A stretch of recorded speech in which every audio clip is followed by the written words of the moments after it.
ये एक बड़ी एक देसी हमारी से होती है, आमतौर पे गुफ्तगू की जाती है कि जी पहले तो बड़ी ही ग्लोइंग स्किन थी बचपन में, जैसे जैसे थोड़ा बड़ा हुआ 20 साल क्रॉस किया तो वो अचानक से थोड़ा स्किन डल हो गई। तो क्या ये ग्लोइंग स्किन से स्किन डल हो जाना, कलर फेड हो जाना या कुछ इस तरह का कोई भी मसला होना, क्या उसका डाइट से कोई ताल्लुक है? उसका डाइट से डेफिनेटली ताल्लुक है, क्योंकि फीमेल्स में अगर हम देखा जाए तो अक्सर फीमेल्स को आयरन की कमी होती है बच्चियों अच्छा। में, क्योंकि मेंस्ट्रुअल साइकिल की वजह से ब्लड लॉस तो हो रहा है और हम उस चीज़ पे नज़र ही नहीं रखते। वही बात कि हम बर्गर खरीद लेंगे लेकिन हम वो पैसे अपने टेस्ट पे नहीं लगाने को तैयार। Serum ferritin and NHB test कराएं अपना, उससे ये रूल आउट होगा कि कहीं आपको कोई डिफिशिएंसी तो नहीं हुई। प्लस सन ब्लॉक एप्लीकेशन, मैं स्किन की डॉक्टर नहीं हूँ मगर मुझे ये पता है कि सन ब्लॉक लगाना बहुत इंपॉर्टेंट है। अच्छा। आज भी सुबह जब मैं पॉडकास्ट के लिए आई तो मैंने मेकअप इधर आके कराना था, बट घर से निकलते हुए एक चीज़ मैं लगा के आई और वो था सन ब्लॉक। हम अगर सन ब्लॉक अपने फेस पे अप्लाई नहीं करेंगे, जैसे बच्चे यूनिवर्सिटी जाते हैं, जैसे बच्चे बाहर खेलते कूदते हैं, तो उस केस में ऑब्वियसली सन एक्सपोजर की वजह से आपका स्किन टोन जो है वो ख़राब होना शुरू हो जाता है। एक तो सन एक्सपोजर का ध्यान रखें अपना, वो कितना है, और दूसरा अपने बेसलाइन टेस्ट कराएं। अच्छा, गट हेल्थ जब हम बात करते हैं, ये बताएगा कि कितना डीप रिलेशन है गट हेल्थ का आपकी स्किन टोन के साथ, स्किन की हेल्थ के साथ। दूसरा ये कि जो ग्लूटामाइन एक एलिमेंट है या फैक्टर है ग्लूटामाइन, वो कितना ज़रूरी है गट हेल्थ के लिए और उसका क्या इम्पैक्ट होगा अगर आप लेना शुरू करें तो स्किन पे क्या पॉजिटिव इम्पैक्ट आएगा उसका? अच्छा, एल ग्लूटामीन कहना चाह रहे हैं या हाँ, एल-ग्लूटामीन कह लें या खाली ग्लूटाथायोन? नहीं एल-ग्लूटामीन की अच्छा, तरह। एल जी, जी। ग्लूटामीन जो है वो हमारे बेसिकली मीठे की क्रेविंग्स को हम सप्रेस करने के लिए देते हैं। अच्छा। वैसे भी वो एक इम्पॉर्टेंट अमाइनो एसिड है जो कि आपकी स्किन की हेल्थ के लिए अच्छा है। लेकिन अगर हम ये सोचें ग्लूटामीन खाने से स्किन कोई बहुत अच्छी हो जानी है या हम स्किन को जहन में रख के एल ग्लूटामीन दें, तो ऐसा नहीं होता। अच्छा। स्किन को लेके और बहुत सारी चीज़ें बहुत ज़्यादा इंपॉर्टेंट वो होती हैं, जिसमें कोलेजन हम ज़्यादा प्रेफर करेंगे। अच्छा, कोलेजन। अच्छा। दूसरा आपका सवाल कि था गट हेल्थ। गट हेल्थ का आपकी स्किन से कितना ताल्लुक है। गट हेल्थ एक ऐसी चीज़ है, उसका ऑलमोस्ट आपकी हर चीज़ से ताल्लुक है, आपके मूड से बड़ा ताल्लुक है। ताल्लुक बिल्कुल अगर ठीक है। आपकी गट अच्छी नहीं है ना, जैसे कॉन्स्टिपेशन का मसला अगर हुआ हुआ है, तो कहीं ना कहीं आपकी स्किन उसको शो कर रही होती है, जिसमें बहुत सारे लोगों को एक्नी ब्रेकआउट का मसला होना। वही बात कि अगर आपको कॉन्स्टिपेशन ड्राइनेस की वजह से हुई हुई है, स्किन पे भी वो साइंस एंड सिम्टम्स आपके कहीं ना कहीं शो हो रहे होते हैं। गट हेल्दी नहीं है, आपका मूड अच्छा नहीं है, आपके चेहरे पे वो शो होगा ही होगा। तो गट का डायरेक्ट ताल्लुक है आपकी स्किन के साथ। कॉन्स्टिपेशन ना होने दें, डायरिया ना होने दें, अच्छा खाएं, फाइबर खाएं, फ्रूट्स एंड वेजिटेबल्स इस्तेमाल करें, थोड़ी बहुत फिजिकल एक्टिविटी भी रखें ताकि गट हेल्थ आपकी अच्छी रहे। गट हेल्थ का फिजिकल एक्टिविटी से भी ताल्लुक है। प्रोबायोटिक्स अपनी डाइट के अंदर ज़रूर शामिल रखें, जो दही सबसे अच्छा सोर्स है, वरना कांजी का रस आ जाता है हमारे पास। एंड वाटर इनटेक अपना अच्छा करें। अच्छा आयशा जी, ये तो बहुत ज़बरदस्त हो गया कि जो आपने बताया बहुत ही इन्फॉर्मेटिव है। दूसरा ये कि हमने ये देखा है कि एक सेकंड में सवाल दिन में आया था।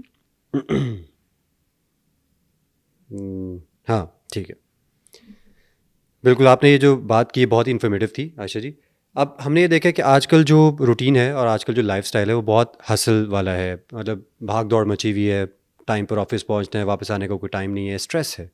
जब स्ट्रेस बढ़ जाता है तो ऑब्वियसली आप जिस तरह आपने अभी पिछले सवाल के जवाब में बताया कि स्ट्रेस का एक इम्पैक्ट ज़रूर आता है, आपके चेहरे से आया होना शुरू हो जाता है, स्वोलन आइज़ होती हैं या ओवरऑल थोड़ी डलनेस आ जाती है। एग्जैक्टली। तो अगर क्योंकि स्ट्रेस का ताल्लुक अब ऑब्वियसली स्किन से आ रहा है यहाँ पर, स्ट्रेस को रिड्यूस करने के लिए ऐसी कौन सी डाइट लेनी चाहिए जिससे नेचुरली डोपामिन इफेक्ट अच्छा हो जाए, एटलीस्ट आप काम डाउन हो जाए? कौन सी डाइट ऐसी होनी चाहिए? अच्छा, इसमें सबसे पहले हमारे पास आ जाता है नट्स का इस्तेमाल। अच्छा। मैग्नीशियम सप्लीमेंट अगर आप अफोर्ड करते हैं वो ज़रूर इस्तेमाल करें। जितने ग्रीन लीफी वेजिटेबल्स हैं, जैसे पालक हो गया, कैबेज हो गई, आइसबर्ग लेटस, इनको कच्चा इस्तेमाल नहीं करना, थोड़ा सा स्टीम करके इस्तेमाल करना है। जब हम कच्चा हरे पत्तों को इस्तेमाल करते हैं उनमें ऑक्सलेट ज़्यादा है, वो फिर हमारी किडनी को इफेक्ट कर सकता है। जब आप इन चीज़ों को पका लेते हैं तो ऑक्सलेट ऑलमोस्ट 60-70% उसमें से कम हो जाता है।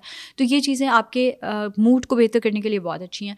फिर हमारे पास वॉलनट्स बहुत अच्छे हैं आपके मूड को बेहतर करने के लिए, और सिर्फ वॉलनट्स ही नहीं, बाकी जितने नट्स हैं वो भी बहुत अच्छे हैं, ज़रा वॉलनट्स थोड़े बेहतर हैं। इसी तरह जो हमारे पास फ्रूट्स हैं उनमें बेरीज़ का इस्तेमाल, जिसमें स्ट्रॉबेरी, ब्लूबेरी, रास्पबेरी जो आपके मुल्क में अवेलेबल है वो बहुत अच्छी है आपके माइंड के लिए। चेरीज़ बहुत अच्छी हैं, वो भी आपको एक खुशी का फैक्टर भी देती हैं, आपकी स्ट्रेस को भी कम करने में हेल्प करती हैं। इसके साथ साथ चिया सीड्स ओमेगा 3 का बहुत अच्छा सोर्स है। ओमेगा 3 के जितने भी सोर्सेस हैं, जैसे फ़िश हो गई, सीड्स हो गए, नट्स हो गए, वो आपके स्ट्रेस को भी कम करते हैं, आपके मूड को भी ओवरऑल बेहतर करते हैं। कॉफ़ी या कैफीन इसके लिए बहुत अच्छी है। एंड साथ साथ पाकिस्तान में हम बहुत कम लोग जानते हैं कैमोमाइल टी, वो है ही हमारे दिमाग के लिए। अच्छा। एक पौधा है जिसको जब आप गर्म पानी में डाल के पीते हैं तो वो आपके मूड को ज़रा बेहतर करता है, आपके स्ट्रेस को बेहतर करता है, आपको नींद लाने में हेल्प करता है। लेवेंडर टी ये भी एक पौधा है, इसकी भी चाय अगर आप पीते हैं, लेवेंडर टी अगर आप इस्तेमाल करते हैं, ये आपके मूड के लिए बहुत अच्छी है। तुलसी टी आपके मूड के लिए बहुत अच्छी है। तो 6 PM के बाद, एक हमने पिछली पॉडकास्ट में डिस्कस किया था कि 6 PM के बाद प्लीज़ कॉफ़ी ना पिया करें। अच्छा। तो फिर पेशेंट्स पूछते हैं तो फिर क्या करें, हमें तो आदत है कोई खाने के बाद कोई ना कोई चीज़ होनी चाहिए, ये चीज़ें इस्तेमाल करें, कैमोमाइल, लेवेंडर, तुलसी टी, ये आपके माइंड को, ताकि आपकी क्रेविंग भी पूरी हो जाए और ये आपके माइंड को सूट डाउन करेंगे रादर देन आपको आधी रात को एक्टिव कर दिया। तो ये चीज़ें इस्तेमाल करें। एंड जैस्मीन टी अगर वो मिलती है तो वो भी अच्छी है आपके लिए। अच्छा जी, एक और सवाल जो डाइट से रेलेवेंट है और फिर वो स्किन से भी रेलेवेंट है, ये भी मेरे सुने में, तो पता नहीं आपने शायद सुना है कि नहीं सुना, लेकिन लोग अब जैसे क्योंकि मैं वर्कआउट वगैरह करता हूँ तो चिकन इनटेक होता है। कई बार मैंने कुछ लोगों को कहते सुना है कि भाई चिकन ना खाया करो, इससे ना मुंह पे बाल ज़्यादा निकलना, फीमेल के लिए नहीं अच्छा जी, वो मुंह पे बाल आ जाते हैं या फेशियल हेयर की ग्रोथ ज़्यादा हो जाती है। इसमें कुछ सच्चाई है चिकन खाने से, कोई ऐसा कुछ सीन ऐसा नहीं है। अच्छा, ऐसा नहीं है। और अगेन हम बुक्स जब पढ़ते हैं तो उसमें कहीं ना कहीं बहुत सारी चीज़ें लिख दी जाती हैं, लेकिन ऐसा होता नहीं है। मैंने डॉक्टर्स को कहते सुना है अच्छा। चिकन का इस्तेमाल जो है वो छोड़ दें। अगर आप सिर्फ फार्मी चिकन का इस्तेमाल छोड़ देंगे, आपके सारे मसले हल हो जाएंगे, आपकी स्किन बेहतर हो जाएगी। ये जो बाल आए हुए, ये जो हार्मोन्स हम बात करते हैं कि ये चिकन को दिए गए हैं, लेट से दिए गए हैं, अज्यूम कर लेते हैं, कोई भी हार्मोन 30 डिग्री से ऊपर टेम्परेचर पे सरवाइव नहीं कर सकता। अच्छा। आपने चिकन को कौन सा कच्चा खा जाना है, एक तो ये कि हमने उसको पका के खाना है। अगर ब्रायलर चिकन बनाया गया पता नहीं कितने सालों की रिसर्च के बाद, कितने सालों के एक्सपेरिमेंट्स के बाद बनाया गया, अगर वो ह्यूमन कंजम्पशन के लिए सेफ ना होता तो उसमें मुमालिक बात कर रहे होते, लोग बात ना कर रहे होते। अभी अक़वाम मुत्तहिदा, यूनाइटेड नेशंस, अभी यूनाइटेड नेशंस इतनी एक्टिव है, चीज़ें इतनी एक्टिव हैं कि अगर ओवरऑल कोई बहुत ही बुरी चीज़ है जो कि मासेस को इफ़ेक्ट कर रही है तो उसके अगेंस्ट एक्शन लिया जाता है। पहली बात। दूसरी बात, ये पाकिस्तान, इंडिया, बांग्लादेश और नेपाल की बात है। इससे बाहर के मुमालिक में ये बात कभी भी नहीं सुनने को मिली। दुबई में पेशेंट्स मेरे कहते हैं कि हमने तो सुना है चिकन बुरा है, तो मैं कहती हूँ किसने कहा है? हमारे जीपी ने। जीपी का ताल्लुक कहाँ से है? या पाकिस्तान से या इंडिया से। ओरिजिन वहीं से। और बाहर के डॉक्टर्स की अगर हम बात करें तो वो तो हैरान हो जाते हैं ये बात सुन के कि ब्रायलर का कैसे हार्मोन से कोई ताल्लुक हो सकता है, आप कौन सा कच्चा खा रहे हैं ब्रायलर को। सो ये बिल्कुल गलत है।